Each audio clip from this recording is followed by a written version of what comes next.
Oke Ibu, silakan masuk, monggo. Silakan duduk Ibu. Oke. Selamat pagi Ibu. Ibu. Perkenalkan, saya Bidan Hari Afriani yang saat ini bertugas jaga ya Bu ya. Ini ada keluhan apa ya Bu? Ini Bu, anak saya pantatnya merah-merah terus rewel. Oh rewel, umurnya berapa Bu? 14 bulan Bu. 14 bulan. Oh, oke. Saya melakukan pemeriksaan fisik dulu ya Bu ya. Hasilnya pemeriksaan fisiknya normal semua ya Bu, suhunya 36,5, nadinya 110 kali per menit, pernapasannya 30 kali per menit. Adik, pemeriksaan fisiknya semua dalam batas normal. Sekarang saya akan menjelaskan mengenai ruang pokok ini untuk waktunya kurang lebih 10-15 menit ke depan. Apakah Ibu siap dan bersedia? Siap Bu. Oh, oke. Siap nih. Mencuci tangan dengan 6 langkah.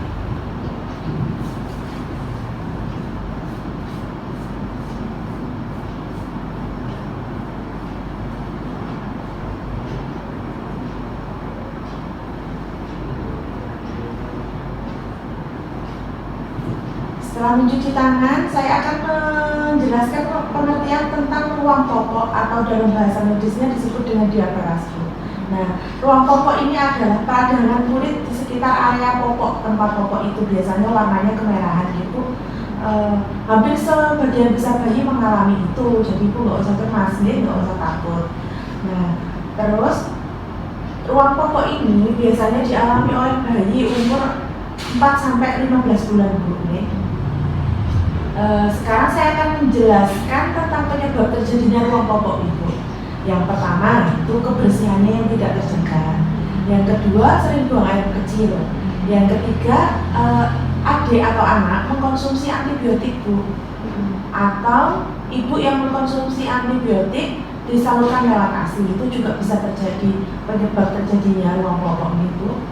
Nah, sekarang saya akan menjelaskan tentang tanda-tanda diaperas atau ruang pokok bahasa Madura ya Bu ya.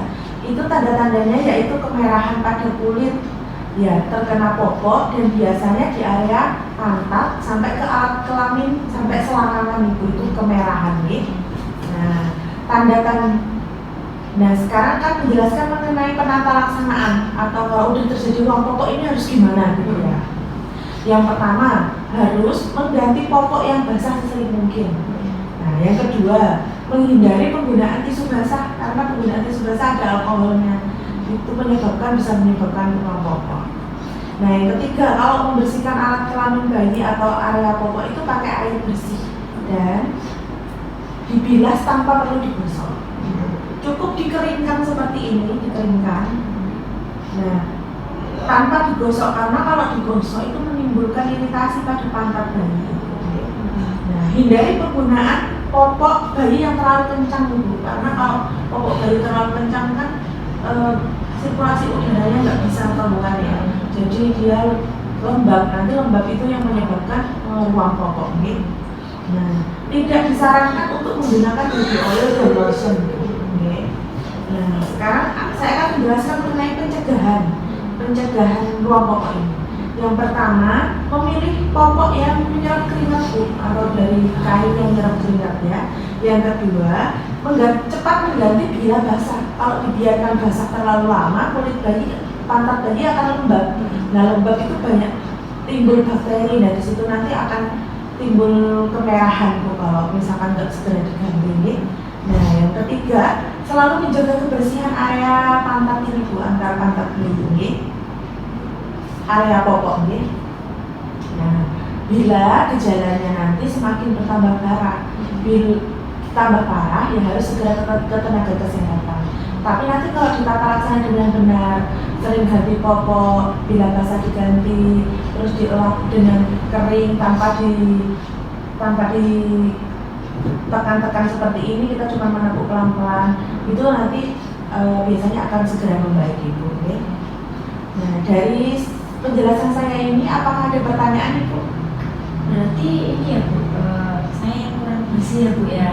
Ya, kurang menjaga kebersihan kurang mengganti pokoknya dengan cepat. Kalau basah biarkan agak lama ya seperti itu. Okay? Makasih Ibu. Oke, hati-hati di jalan ya Ibu ya.